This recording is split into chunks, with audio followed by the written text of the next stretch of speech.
The Pixel 4a has a few camera tricks up its sleeve to take on the iPhone SE. Let's see how the cameras compare on two of the biggest budget phones.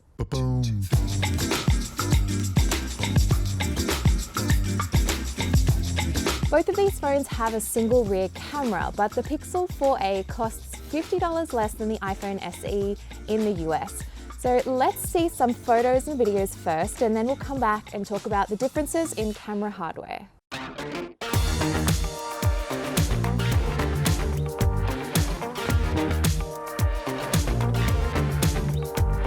I took a lot of landscapes for this comparison, and I have to say, I was expecting there to be a bigger difference between the two phones. But as you can see, for many of these photos, they're really hard to tell apart. The iPhone's colours are a tiny bit more saturated on some outdoor photos in bright sunlight. On this scene with the windmill, the photos are so similar, but to me, it looks like the iPhone has a tiny bit more contrast. And if you push in a little bit, it's still hard to tell the difference. But the Pixel is overall a little sharper on the windmill itself, but more noisy in the shadow areas like here on the tree. For this shot of the flower mural, I can hardly see any difference at all unless I'm really nitpicking. The Pixel is maybe a third of a stop underexposed, if that, compared to the iPhone. Both phones do a really good job of evening out the shadow and highlight detail in their HDR mode, so nothing looks blown out. But I think the Pixel takes a slight edge here as the effect looks a bit more pleasing. The Pixel also has the option to adjust the HDR by tapping on the image when you're in the regular camera mode, and then adjusting these sliders for the highlight and shadow details so you can tweak it as you like and then snap the image. But it does take longer to render the HDR effect on the Pixel than it does on the iPhone, which is almost instantaneous.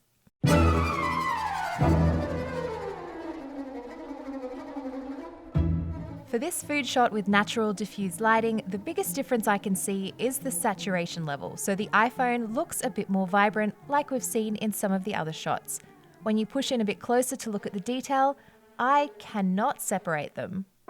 Moving to portrait mode on the rear camera, the Pixel pushes in quite a bit, so you have to take a few steps back to get the same wide view as the iPhone, or take a few steps in with the iPhone to get the same view as the Pixel. But if you do that, facial features can look a bit more distorted. For a shot without too much going on in the background, edge detection works pretty well on both, and I think the blur looks natural. With more of a busy background, the phones start to struggle getting the blur right, but overall to my eye the Pixel just takes this one because of a smoother transition between the subject and the background. The white balance is a little more true to life on the Pixel, but the iPhone's colours look punchy and vibrant. On the iPhone, you can also adjust the virtual aperture before or after taking the photo, whereas on the Pixel, you can only adjust after the fact. And you can also add different lighting effects on the iPhone like studio or stage lighting to enhance the shot.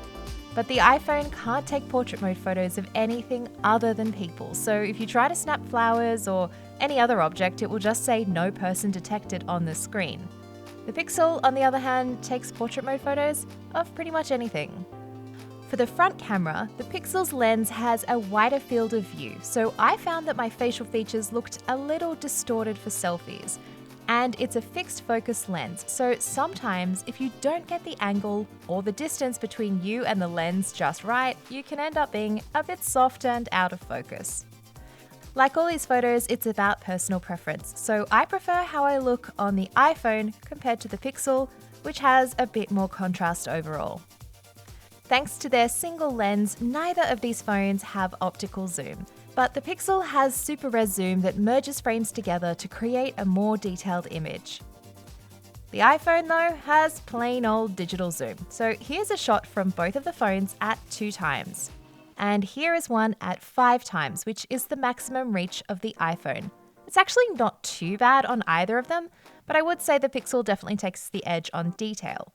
And you can push out all the way to 7x on the Pixel, but yeah, it does not look great when you get that close. The Pixel has always excelled at low-light photography, and it's safe to say the 4a continues that tradition. Night mode on the default camera app means that low-light shots look clearer and brighter than those on the iPhone SE, which doesn't have a night mode on the default camera. Just take a look at the difference that it makes in these shots. It's really night and day. The 4a also has an astrophotography mode just like the original Pixel 4. Now this is one of those features that I really don't find myself using much at all, but I love that it's there, and when you do use it, it produces some really nice looking photos. Now we've seen what each of the phones can do for photos, let's talk video. Now both shoot at 4K, but the iPhone goes to 60 frames a second while the Pixel is at 30. And while it might not make a huge difference on paper, in practice, I think the iPhone looks better. The image is a bit sharper overall, and colours are more true to life compared to the Pixel. I also found the iPhone shifts exposure more fluidly, so there wasn't a huge jump when I was going between light and dark areas. The stabilization on both phones is pretty good, but I do think the iPhone displays slightly less of that jello effect, which is often the result of electronic image stabilization like used on the Pixel. Okay, now it's time for some video from the front-facing cameras on the SE and the Pixel 4a.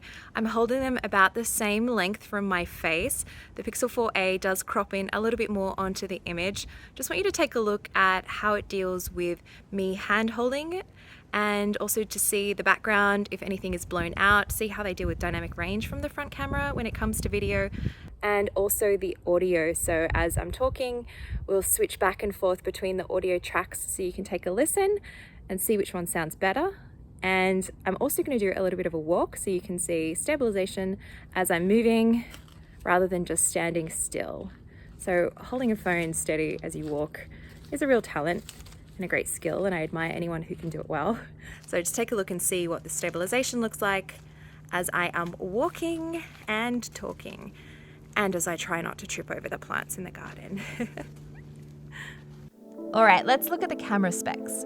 The Pixel 4a has a 12.2 megapixel rear camera at f1.7 with optical and electronic image stabilization. The front camera is 8 megapixels at f2 and it's fixed focus. The iPhone has a 12 megapixel rear camera at f1.8 with optical image stabilization, while the front camera is 7 megapixels at f2.2. Now for some other bits and pieces about these cameras that you might value. If you want RAW capture as well as JPEG, you'll get that on the Pixel. Just go into the settings and toggle it on. Now you can shoot RAW on the iPhone, but you do need a third-party app. And the Pixel has a beauty mode to soften or retouch your skin, and there's also a pretty useful electronic level that can show you if you're not holding the phone straight. Alright, you've watched the video, now you have to decide which one of these phones wins the comparison for you. So the usual disclaimers, of course this all comes down to personal preference, and the screen you view it on does make a difference. So I've been comparing phones for a while in terms of their cameras, and I have to say the results of this comparison for me have not really presented any surprises. Both are excellent at what they do, and considering that they both cost less than $400 in the US for the base models, you're getting an incredible camera for your money. Now that said, I think the Pixel just takes the edge when it comes to still images. Overall, I was just really pleased with the consistency of the images, and especially night mode. It does a really good job. Unfortunately, the SE does not have night mode built in.